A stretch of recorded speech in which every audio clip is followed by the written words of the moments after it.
The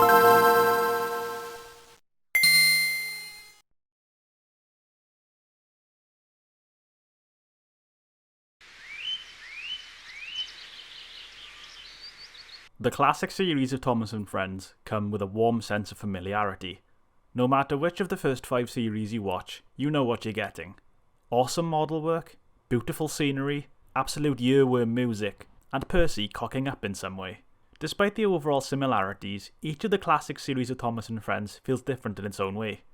Series 2 dragged the show even further into the real world with its themes. Series 3 was a more slice-of-life show. Series 4 had the expansion into the narrow gauge railway, and Series 5 explored more of the weird parts of Sodor. Series 1 is special. I mean, yeah, that goes without saying. Of course it's special, because it's the first series that kicked off the show.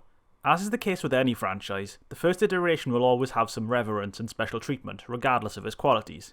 Just ask your average 30-year-old Power Rangers fan. They'll just sit there and claim Mighty Morphin is the best and nothing else after that even exists. Series 1 of Thomas the Tank Engine and Friends, to me, is special, because of the unique atmosphere it has. The way the island of Sodor and its stories is experienced here is unlike any other that came after it. For better or for worse, that's up to you. It's just different. It's unique. It's quiet. I've mentioned this before in other videos, but I haven't really seen anyone else talk about it that much, and I thought it was worth elaborating on even more. Series 1 takes its time to set everything up. Ignoring the Railway series, this is the first time we're meeting all of these characters, and the episodes are structured in such a way that each character is introduced, and then we spend time with them to see them grow.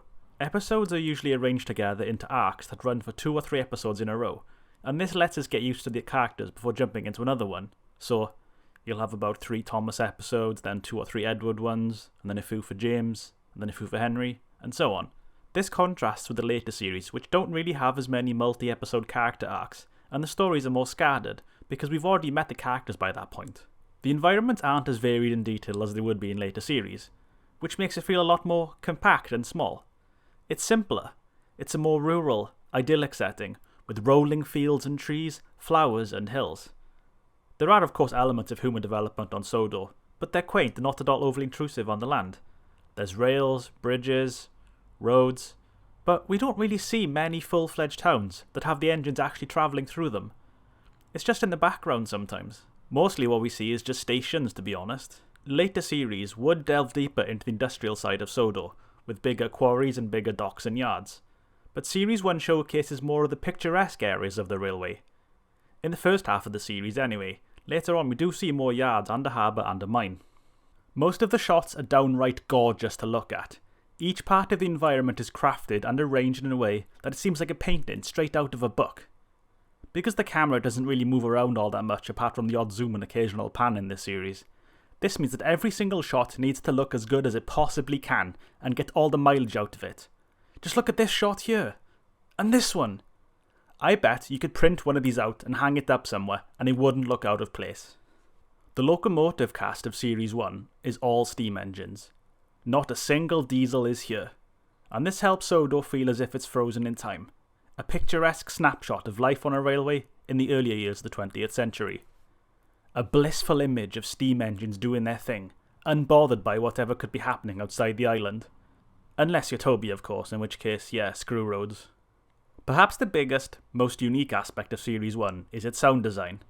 Now, when it comes to the production of Thomas, there are many components of the process that bring the stories to life. The modelling team needs to make all the physical models, the writers have to write the scripts, and the camera crew needs to get all of their shots. One aspect that is vital to production, but can be easily overlooked if you're just kicking back and casually enjoying the episodes, is the sound design. The sound team go to great lengths to make sure that this model world sounds as realistic and immersive as possible, to really draw you in and make these stories come to life. This is true for all the series, of course.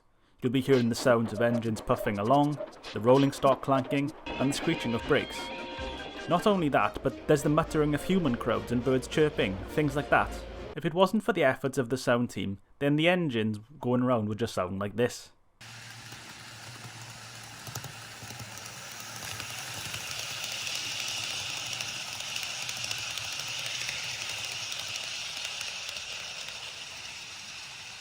What makes the sound of Series 1 stand out is just how quiet it is.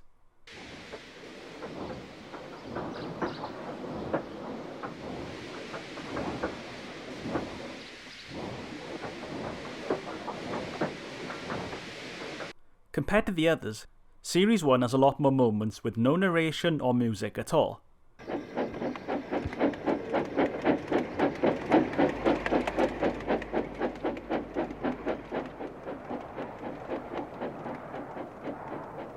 The only sounds to be heard are the ambience and the sound effects. It's actually quite serene, and even a bit eerie at times, because you get so used to later episodes having a lot more sound going on. I actually made a video showing all of these if you want to check that out.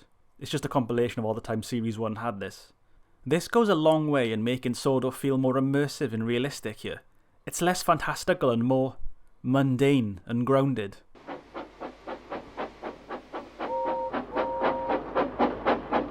It really sells that these episodes are just things that happen on this railway. Just another day in the life on the Northwestern.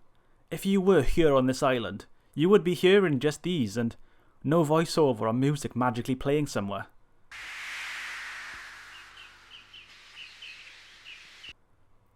It's like you're really there, you know?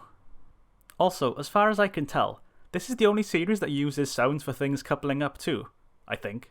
So that's cool. Then they coupled him up. On a more personal, less technical sense, Series 1 is by far the comfiest series for me. Whenever I need something pleasant and comforting to watch, because I'm feeling down or something to fall asleep to, Series 1 is usually my choice. It's got this relaxing, quaint vibe to it that just calms the soul. Especially if it's a YouTube upload that manages to keep the fuzzy VHS quality, then that's even better. It's like a comforting warm blanket over me. While it's not as technically impressive as what would come later, with the more elaborate sets, intricate special effects and sense of scale, that's perfectly fine. It doesn't need to be. All this series had to do was introduce us to this world, give us good feelings, and it did so brilliantly. Even if in retrospect it has quite a different atmosphere, in my opinion. Some of the things I highlighted here are probably just the result of this being the team's first big go at doing this. And if Series 1 were to be made in, say, the 90s, during the time of Series 4 or 5, then I imagine that we would have bigger sets, more music, and more spectacular scenes like we got in those series.